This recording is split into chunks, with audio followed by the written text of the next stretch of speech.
जी हाँ दोस्तों, जैसे कि आप जानते हैं कि नेहा सिंह राठौर एक लोक गायिका है और अपने गायकी के माध्यम से तरह तरह के मुद्दाओं उठाते रहते हैं और लोगों को मनोरंजन भी करते रहते हैं। अवरी रउआ लोगन जाना तानी कि अभी चुनावी माहौल चलता। चुनाव सर पे बा त एमे चुनावी हमला होत रहता।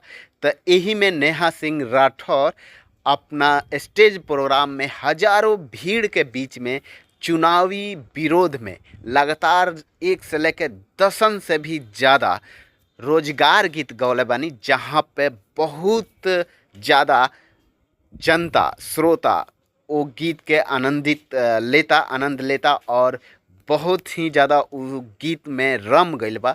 इ गीत हम रउआ के सुनाएम, लेकिन ओकरा से पहले हम रउआ से निवेदन करे के चाहतानी कि रउआ हमारे चैनल के सब्सक्राइब कर ली और प्यारा सा बेल बटन दबा दी, ताकि नेहा सिंह के हर उ गाना हम रउआ के सुनावत रही।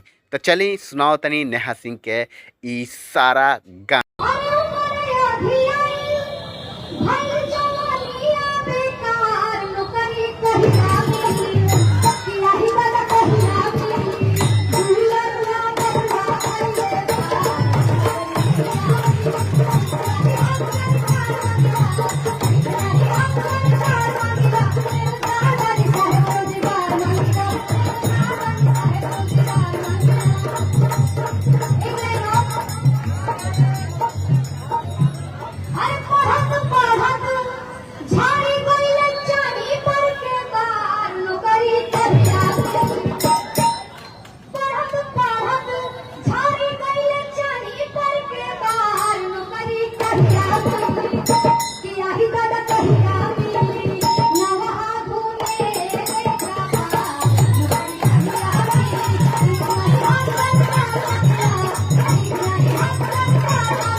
क्या चाहिए तो आप बोलेंगे रोजगार चाहिए।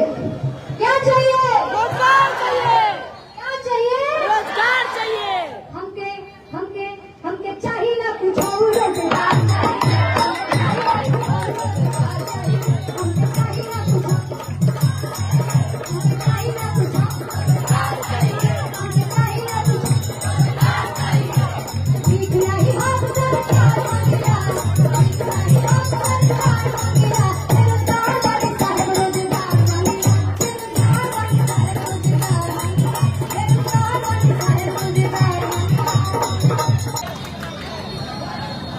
एक और बेरोजगारी का गीत सुनना चाहेंगे?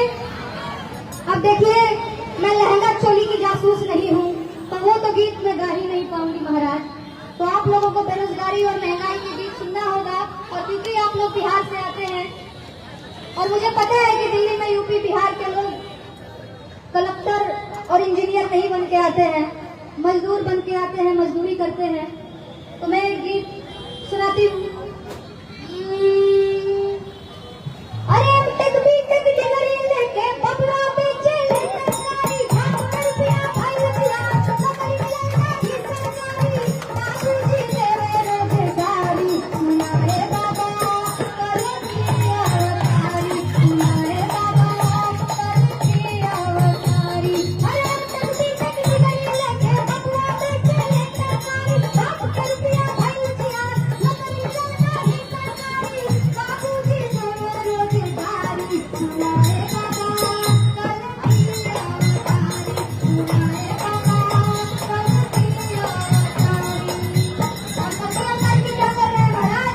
खड़खड़ी खड़खड़ी खड़खड़ी करते हैं झुमलेबाजी, खड़खड़ी खड़खड़ी करते हैं झुमलेबाजी। और बोले तो झुमके विश्व गुरु देते हैं सैयाजी। खड़खड़ी करते हैं झुमलेबाजी, और बोले तो झुमके विश्व गुरु देते हैं